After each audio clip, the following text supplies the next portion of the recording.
Hello, and welcome to RCC Talk, the Roman Catholic community of the Tonawandas, a talk show where we get to meet our church leaders, our church principals, our religious ed directors. My name is Sean Pullen, and I'm the media director for the family. And today we have our pastor, Father Michael LaMarca, with us. How are you doing? Doing good. It's been a really, really crazy month, don't you think, with everything? Yeah, it's been a crazy few months trying to adjust everything. Of course, I arrived here on July 1st after being named the pastor, and we hit the ground running. And it's been busy, especially the month of September, as we opened up our family office at the St. Christopher site. We're still getting some staff in place and slowly but surely bringing over staff from the other sites and trying to share responsibilities. We've had a lot of hiccups along the way, unfortunately, but we keep plugging along, and we'll get to where we need to be. Now, correct me if I'm wrong, because I believe this is the second time you've now done this, right? Because you were in one of the pilot families. So this is the second time that I've gone through this. So I was pastor at St. Michael's in Warsaw. I was named pastor there in March of 2019. During my time there, I also became an administrator for St. Isidore's in Perry in Silver Springs. And then that sprung into when the family of parish model was being discussed. Well, we're going to ask you to be in the pilot phase and also now be pastor of St. Isidore's, but also pastor of, or also bring in Mary Immaculate. I wasn't the pastor. I had to apply to be the pastor there, but I was what was called the transition leader. During the transition process, it was posted for pastors. I applied to stay there as a pastor along with other families that I was interested in serving in. They asked me to stay on there as pastor, so we went through this already once on a much smaller scale. It's a very small community out there in Wyoming, Genesee County. But what ended up happening then was we were coming up on a year of being a family, and they had asked, "Well, you've done what you've done. Can you do it a little bit on a larger scale?" So I discerned it. I prayed about it, and I said, "Sure." And now I'm here in the Tonawandas. Can I ask, how long did that discernment go? Or did you take a long time, or was it something that you kind of It was a couple of days. So conversation had come up in prior discussions if I would ever be open to a move. Nothing was formally asked. Ideas were always put out, but I was never asked, would you consider this or that? But I was really focused on staying at my assignment. I was, focused on being there for 6 years. I had 6 more years. I had a plan in my head of, things we were going to start doing and change up and do differently. But I received a call. It was a Monday evening, beginning of June, to ask me to think about it. We had our priest convocation. So a timeline wasn't given to me, but it was obvious that by the end of convocation, they wanted an answer. Yeah.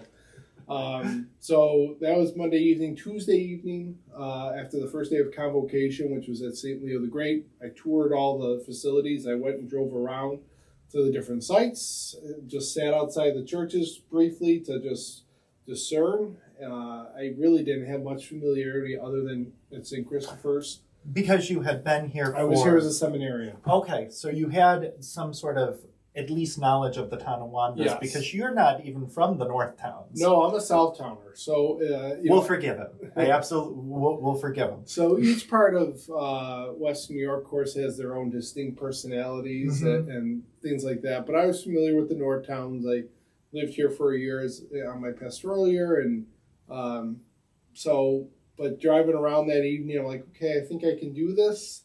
That was Tuesday, and then Wednesday, I kind of took a little bit more time to discern, and then it wasn't until the last day of convocation, after conversations with our bishop and some other leaders in the diocese, that Thursday morning, kind of like, okay, I'll go.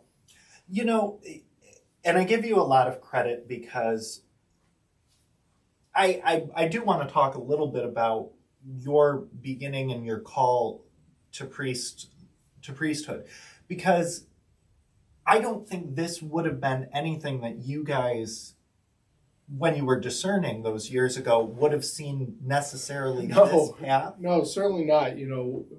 This model, everyone kind of joked about doing something.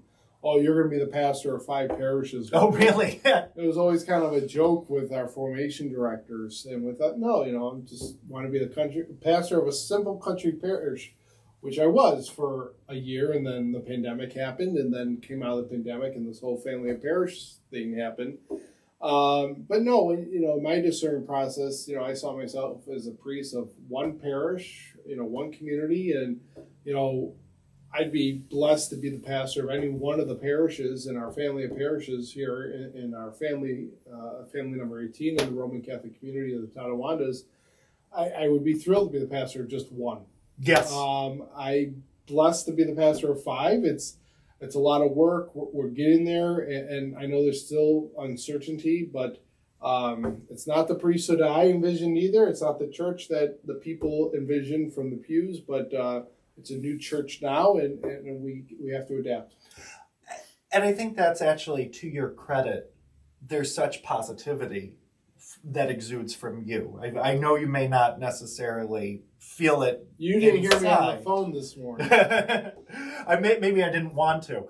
But this aspect of being able to have, I think, reassure people of, I have done it before, because I believe one of the first things you said that I really keyed into, and those of you who were at the main priest meeting at St. Jude's, I think that's where you said it, that every member of your original parish community out in Warsaw saw growth, and there was a buildup of what had happened, and being able to say the positive aspects of having already gone through it rather than settling on the negative uncertainties has been helpful. Having gone through it once, I've seen the positive things that come from it. Mm-hmm. It's tough to see it right now, and we'll get there, and we have plans to kind of start moving a little bit quicker in that direction to create that positive environment, and I think we'll get there fairly soon. I not just saying it because you're my boss, but also because for me, and I haven't actually said this to you yet, I am very excited.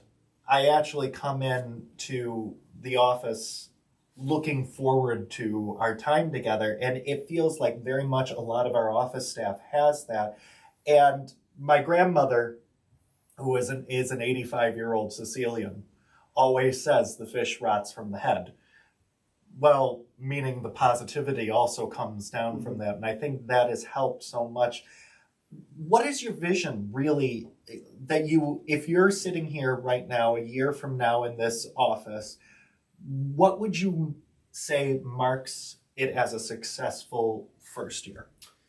A year from now, I would love to be able to sit here and say, okay, we have a functioning family office. Mm-hmm. We have communities that are vibrant with mass liturgies that are well said, that have all the components and aspects of the Mass are well done, from our priests and our deacons to our lectors, Eucharistic ministers, altar servers.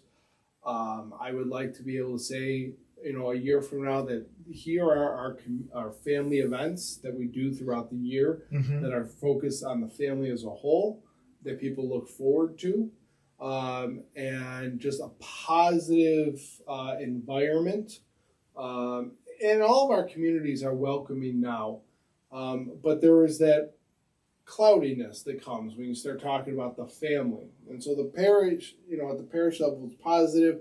There's still some clouds around the concept of the family. Mm-hmm. And that's okay. And that's going to be there because we still have questions.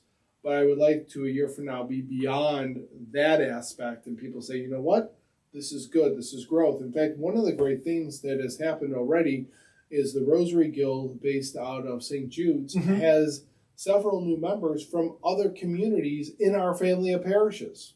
So we've only been together for really a couple of months, really only a month of really pushing this whole family thing, and already we have members of other communities coming into one community saying, you have a Rosary Guild. We want to be part of that. So they're still parishioners at the other parishes, but now they're part of a group that's based out of St. Jude's, and it's a wonderful thing to see. And I think one of the big things that I hold on to, you know, I've been Catholic my whole life. I grew up at St. Tim's, which for any of you who know St. Tim's, it's known as the drive-through mass. Nothing's more than 30 minutes. And so I know the Catholic aspect of being married to mass times, and I know that was a big thing, but I think what I've seen is more attended masses. And in my capacity as music director at OLC and at St. Christopher's, it's the first time in a long time I've seen the churches kind of full with people who are excited, and I haven't seen that in a long time. So our masses there's fuller masses because we have less masses, but it creates that environment that's positive, that people come in and they can feed off of the energy of one another. There's something to that. That's an aspect of liturgy, of the community that we celebrate with. If you're in this huge church that seats 500 people, but there's only 30 people, it can kind of seem a little dreary. It does. It so much does. A good example is today is Wednesday when we're recording this, and this morning I had Mass at St. Jude, and on Wednesday they have a devotion to Our Lady of Perpetual Help, and they get a few extra people for daily Mass on Wednesday to participate in this devotion, and for daily Mass, when you walk out as the presider, you're usually expecting 10, 20 people. But to have the numbers that we had today, it gives me as a presider a shot in the arm. And I think it does that for the other people as well. And again, to look out and to see people from all 5 of our communities at this particular Mass at St. Jude is really, it's uplifting and it's positive. Well, it's interesting too, because the presider's area, or even the AMBO, to me is the most clear on what the actual number is. Because when you're on the sides, you can it blends and you're like, oh, there might be more people here, there might not. But when you're up in the center looking out, if it's empty, you see it's empty. Yep. And I think that's one of the things that I find so thrilling, because COVID got people out of the habit. And it's always easier to fall out of a habit than fall back into a habit. And without having the masses be what it does, it becomes I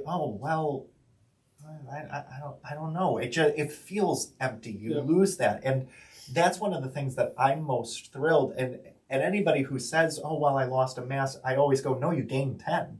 Because you're seeing the same priests. You're seeing the different communities, but they're communities that you'll see in every facet. Oh, these people at St. Chris have a trunk or treat, but I saw my friends from Amelia's there, and I saw my friends from St. Francis. Right. That idea to me is what's exciting.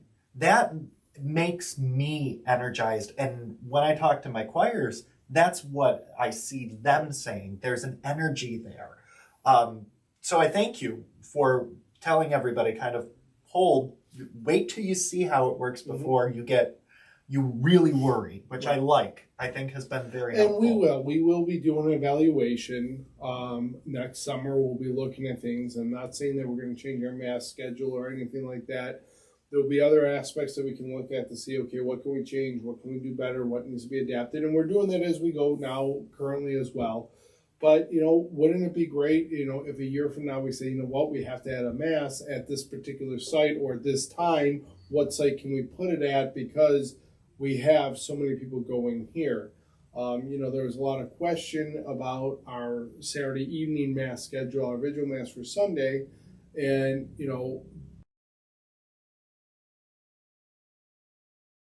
there's a demand there. My last assignment in the last family, there was great participation in daily Mass, and then there was growth in it. And sprung from that was we added a first Saturday Mass. So they didn't have a Saturday morning Mass at all. A couple people desired it. We gave it a few months. We evaluated what was daily Mass participation like. And then we said, okay, let's give this a shot. And I haven't been there because I left, but the early response from what I've heard is that it's been good, that there was good participation in it. Well, and I think too, because I do listen to you, believe it or not, I think what a lot of people, and this could go into something that I think is just a wider issue that we as Catholics sometimes have to address, is my generation feels a lot that they're not allowed to be Catholic. And you're only 3 years older than me. Mm-hmm. So you, I think, probably experience that just as much of, well, I have uncertainty about this topic, or I don't know how I feel about this aspect of the faith. I just shouldn't go to church. And my point is, I always bring up doubting Thomas. Jesus loved doubting Thomas just as much for having his doubts. And you said something about allowing that aspect of Catholicism to flourish, because we want people who may have questions to be welcome here. And I think that helps with that growth. Yes, absolutely. And that's one of the things that we need to develop as a family, to let people know that here in the Tonawandas, everyone is going to be welcomed in our communities. We're going to continue to serve the people of God, which is everyone. Everyone is part of the people of God. We are all created by God. We are all people of God. You know, whether someone believes in God or not does not make God existent or non-existent. God is real. He's not a belief. It's not an opinion. And God is present in everyone. And if we truly believe that, then we need to function that way as a church. And we uphold the teachings of the church. We know what Christ taught in the Gospels, but we're human, so we let our own opinions get in the way very often. Well, Jesus meant this, or he meant that, and then at the end of the day, I tell people one of the last things one of the biggest pet peeves I have is WWJD. What would Jesus do? Because I tell people you don't want to know what Jesus would do. Because at the end of the day, I think we often get it wrong because we're looking at Scripture. I think very often our human nature looks at Scripture so it says what we want it to say, not what Jesus is actually saying. And, I'm not a Scripture scholar. I don't have any doctorate or anything in that, but, certainly my own prayer life and my own spirituality, I believe sometimes... I believe wholeheartedly it's important that we don't put words in Jesus' mouth. I think that's just absolutely wonderful, and I think that is a great help to us. We will let you go because you have so much to do, as we're grateful to you for all that you are doing, for the help you're leading us in, because I truly, truly think I speak for a lot of people when I talk and say that you've given a lot of assurance through a very tumultuous time and a very, very steady hand through a very tumultuous time. And I want to thank you for that. And thank you for sitting down with us and giving us a chance to get to know you a little bit more. And I look forward to being able to do it again. And thank you guys for joining us and taking this moment with RCC Talk to have some time to spend with our pastor. Have a good day, everyone. God bless, and make sure you share all of our social media with your family and friends so you see everything that is going on, and read the bulletin. Definitely. Thank you.